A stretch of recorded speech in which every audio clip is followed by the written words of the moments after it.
สบายจัดได้ได้บานตัวเตะปีโบราณเลยแต่ปัตรานั้นนั่นจุดใช่ไหมบ้านนั้นชุมชนอคนดอไอ้บ้านในจะส่วงได้ได้นั่งสรุปว่าโบราณเลยแต่ปัตราได้บ้านดอบ้านการสลายพิมพ์ไอ้เจ้าตาบ้องบ้านกรมการเงี้ยก็ช่วยสำรวจเยอะผมแต่ก็สำรวจไอ้สัวมองมีแบบว่าไอ้ซ้อมมองสำหรับยมสบายจัดตั้งปีนับในพ้นบ้านตัวบ้านอันนี้คือจีบ้านที่ปีแต่ยมตัวบ้านปีกำลังมวยนั่งบ้านเลิกที่มวยไอ้แต่นี่คือการเชิงบ้านเลิกที่ใบบกระทรวงไงไอ้คืนทัดไงนี่คือเชิงเชียงปีปอนบ้านเชียงบ้านให้มีใบไงมาเป็นเป้าเป็นใบเป็นบุญខ្ញុំមានអ្វីសบายចិត្តរីករាយអសាទរចំពោះដល់លោកអង្គការដែលបានផ្ដល់ប្លង់ធ្វើផ្ទះឲ្យហើយបាន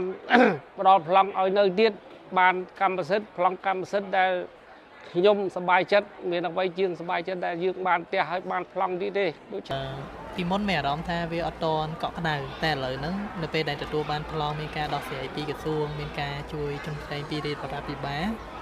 មានអារម្មណ៍ថាកក់ក្ដៅនៅពេលដែលទទួលបានប្លង់មកបាទខ្ញុំមានការទេអជាខ្លាំងដោយសារក្រមការដឹកនាំរបស់សម្ដេចហើយនឹងអាយដាមឧបនាយកសារចំអាលដែលបានជាចុះទុកដាក់ជួយដោះស្រាយពួកខ្ញុំដែលជាអតិថិជនបរិយាលេងវត្តរានេះបានទទួលបានកម្មសិទ្ធិបាទនៅថ្ងៃនេះខ្ញុំមានតែអរគុណគាត់ដូចថាគាត់ជួយសម្រាប់សម្រួលឲ្យខាងបរិយាសាងសង់ឲ្យ